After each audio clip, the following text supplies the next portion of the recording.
Hello friends, welcome back to MKP English. நாம் இன்றைக்கி இந்த வீடியோவில் எதை பற்றி பார்க்க போகிறோம் அப்படின்னா, ப்ரிப்போசிஷன்ஸ் அப்படின்னு இங்கிலீஷில் கேள்விப்பட்டிருப்பீங்க. இதை தமிழில் இடைச்சொல் அப்படின்னு சொல்லுவோம். இந்த ப்ரிப்போசிஷனை யூஸ் பண்ணுறதில் பிகினர்ஸ்க்கு நிறைய கன்ஃபியூஷன் இருக்கும். அந்த கன்ஃபியூஷனை எப்படி அவாய்ட் பண்ணுறது, இந்த ப்ரிப்போசிஷன்ஸை எப்படி சரியாக நாம் இங்கிலீஷில் யூஸ் பண்ணலாம் அப்படின்னு தான் ஃப்ரெண்ட்ஸ் இந்த வீடியோவில் நாம் பார்க்க போகிறோம். வாங்க வீடியோக்குள்ளே போகலாம்.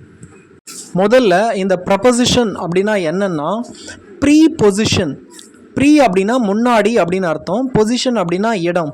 அதாவது ஒரு நவுனுக்கு முன்னாடி வர்றதுனால தான் இதுக்கு ப்ரப்போசிஷன் அப்படின்ற பெயர் வந்திருக்கு. பல சொற்கள் சேர்ந்து தான் ஒரு வாக்கியம் உருவாகுது இல்லையா, இந்த சொற்களை இணைக்கிறதுக்கு பயன்படுறது தான் இந்த ப்ரிப்போசிஷன். அவர் வீடு வந்தார் அப்படின்னு சொன்னால் நமக்கு பொருள் கிடைக்காது. அவர் வீட்டுக்கு வந்தார் அப்படின்னு சொன்னால் தான் நமக்கு பொருள் கிடைக்கும், அதாவது மீனிங் இருக்கும்.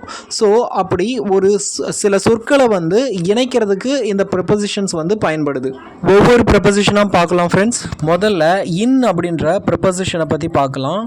இன் அப்படின்ற ப்ரிப்போசிஷனை எந்த சிச்சுவேஷனில் யூஸ் பண்ணலாம் அப்படின்னா, ஒரு பொருள் நம்ம நாலாபுறமும் கவர் பண்ணி வச்சுருந்தோம் அப்படின்னா, ஸோ அந்த பொருள் அதுக்குள்ளே இருக்குது அப்படின்னு சொல்கிறதுக்கு இன்னும் நாம் யூஸ் பண்ணலாம். இப்போது for example, my pen is in the box. இங்கே பென் அப்படின்றது இந்த பாக்ஸுக்கு உள்ளே இருக்குது, அதாவது நாலாபுறமும் அந்த பெண்ணை இந்த பாக்ஸ் கவர் பண்ணி இருக்குது, மூடி இருக்குது. ஸோ இந்த மாதிரியான சூழ்நிலையில் தான் நாம் இன் அப்படின்றத யூஸ் பண்ணணும். இந்த இன் அப்படின்ற ப்ரப்போசிஷனை நிறைய பேர் தப்பாக புரிஞ்சுக்கிறாங்க.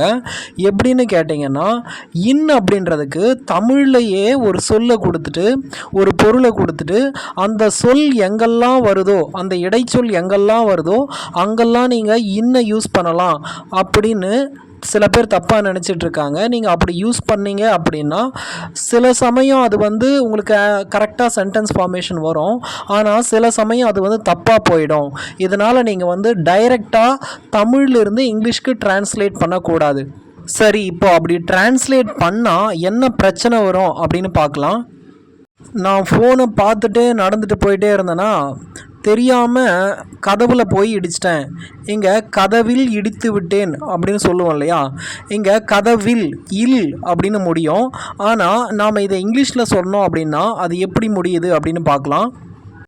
என்னோட தலையை கொண்டு போய் கதவில் இடிச்சிட்டேன் அப்படின்னு இங்கிலீஷில் எப்படி சொல்லலாம் அப்படின்னா, I bump my head on the door. I bump my head on the door அப்படின்னு சொல்லலாம். இல்லைன்னா I hit my head against the door. I hit my head against the door அப்படின்னு சொல்லலாம். இன்னுக்கு இல் அப்படின்ற அர்த்தம் தான் இருக்குது. இல் அப்படின்ற சொல் எங்கெல்லாம் தமிழில் வருதோ அங்கெல்லாம் நாம் இன் யூஸ் பண்ணலாம். அப்படின்னா இங்கே கதவில், நான் என்னுடைய தலையை கதவில் இடித்து விட்டேன், கதவில் அப்படின்னு சொல்கிறோம் இல்லையா, இங்கே கதவில் இல் அப்படின்னு தான் முடியுது. ஆனால் நாம் இன்னை யூஸ் பண்ணலை, ஆனை தான் யூஸ் பண்ணோம். அதுக்கு தான் நான் என்ன சொல்கிறேன் அப்படின்னா, சிச்சுவேஷனை புரிஞ்சுக்கிட்டு அந்த சிச்சுவேஷனுக்கு ஏற்ற மாதிரி தான் ப்ரிப்போசிஷனை யூஸ் பண்ணணும். தமிழிலிருந்து இங்கிலீஷ்க்கு டிரான்ஸ்லேட் பண்ணிங்க அப்படின்னா, குறிப்பாக இந்த ப்ரிப்போசிஷனை பொறுத்த வரைக்கும் நீங்கள் டிரான்ஸ்லேட் பண்ணிங்க அப்படின்னா அது தப்பாக தான் போய் முடியும். அது மாதிரி டிரான்ஸ்லேட் பண்ணாதீங்க. சிச்சுவேஷனை புரிஞ்சுக்கிட்டு அதுக்கேற்ற மாதிரி ஆன்சர் பண்ணுங்கள். இப்போ சில எக்ஸாம்பிள் சென்டென்சஸை பார்க்கலாம். கீஸ் ட்ராவரில் இருக்குது, கீஸ் ட்ராவரில் இருக்குது அப்படின்னு சொல்லுவோம் இல்லையா, இதை இங்கிலீஷில் the keys are in the drawer, the keys are in the drawer அப்படின்னு சொல்லலாம். உடனே இந்த ட்ராவரில் இல் அப்படின்னு முடியுது, அதனால் இன்னும் போடுறேன் அப்படின்னு நினச்சிடாதீங்க. அதாவது சிச்சுவேஷன் என்னென்னா, அந்த கீயை சுற்றி ட்ராவர் கவர் பண்ணியிருக்கோம், அதனால தான் மூடி இருக்கிறதுனால, அந்த கீயை அந்த ட்ராவர் மூடி இருக்கிறதுனால தான் நான் இங்கே இன்னை யூஸ் பண்ணுறேன். அதுக்கு உள்ளே இருக்கிறதுனால தான் இன்னை யூஸ் பண்ணுறேன். பாட்டிலில் தண்ணி இருக்குது அப்படின்னு சொல்லுவோம் இல்லையா, இதை there is water in the bottle, there is water in the bottle அப்படின்னு சொல்லலாம். இங்கே கூட தண்ணியை பாட்டில் கவர் பண்ணியிருக்கு, மூடி இருக்குது அப்படின்னு தான் அர்த்தம். இப்போது இன்னொரு ப்ரிப்போசிஷனை பற்றி பார்க்கலாம். அது என்னென்னா ஆன். ஆன், இந்த ஆனை நாம் எந்த சிச்சுவேஷனில் யூஸ் பண்ணலாம் அப்படின்னா, ஒரு பொருளினுடைய மேற்பரப்பை இன்னொரு பொருள் தொட்டுக்கிட்டே இருக்கிற மாதிரி இருந்தது அப்படின்னா ஆனை நாம் யூஸ் பண்ணலாம். நீங்கள் ஒரு புக்கை டேபிள் மேலே வைக்கிறீங்க. வைக்கும்போது அந்த டேபிளை வந்து அந்த புக்கு வந்து தொட்டுக்கிட்டே இருக்கிற மாதிரி இருக்கும்.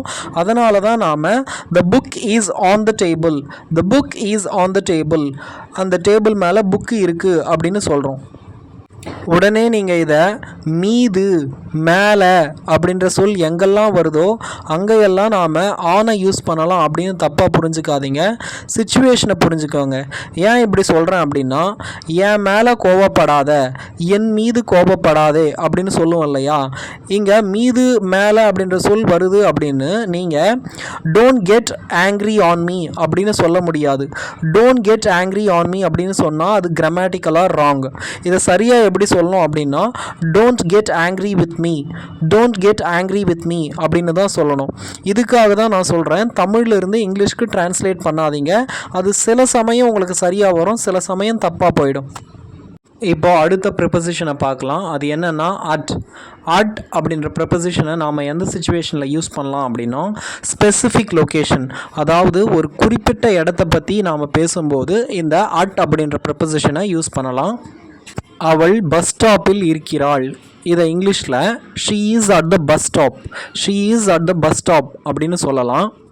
இங்கே ஏன் அட்டை யூஸ் பண்ணுறோம் அப்படின்னா, அது ஒரு இடத்த குறிக்குது. ஹாஸ்பிட்டலு, பஸ் ஸ்டாப்பு இதெல்லாம் வந்து ஒரு இடத்த குறிக்கிறதுனால அங்கே நாம் அட்டை தான் யூஸ் பண்ணணும். She is at the bus stop. நான் உன்னை காஃபி ஷாப்பில் சந்திக்கிறேன் அப்படின்னு சொல்லுவேன் இல்லையா, இதை I will meet you at the coffee shop, I will meet you at the coffee shop அப்படின்னு சொல்லலாம். அவ்வளோதான் ஃப்ரெண்ட்ஸ், நாம் இப்போது இந்த இன், அட், ஆன் இந்த 3 ப்ரிப்போசிஷனை பற்றி நாம் இப்போ தெரிஞ்சுக்கிட்டோம். இந்த வீடியோ உங்களுக்கு ரொம்ப யூஸ்ஃபுல்லாக இருந்திருக்கும்னு நினைக்கிறேன் ஃப்ரெண்ட்ஸ். இதன் மேலே உங்களுக்கு ஏதாவது சந்தேகம் இருந்தது அப்படின்னா காமெண்ட் பாக்ஸில் லீவ் பண்ணுங்கள் ஃப்ரெண்ட்ஸ். இந்த வீடியோ உங்களுக்கு பிடிச்சிருந்தது அப்படின்னா லைக் பண்ணுங்கள், ஷேர் பண்ணுங்கள், மறக்காமல் என்னோடய சேனலுக்கு சப்ஸ்கிரைப் பண்ணுங்கள் ஃப்ரெண்ட்ஸ். தேங்க்யூ.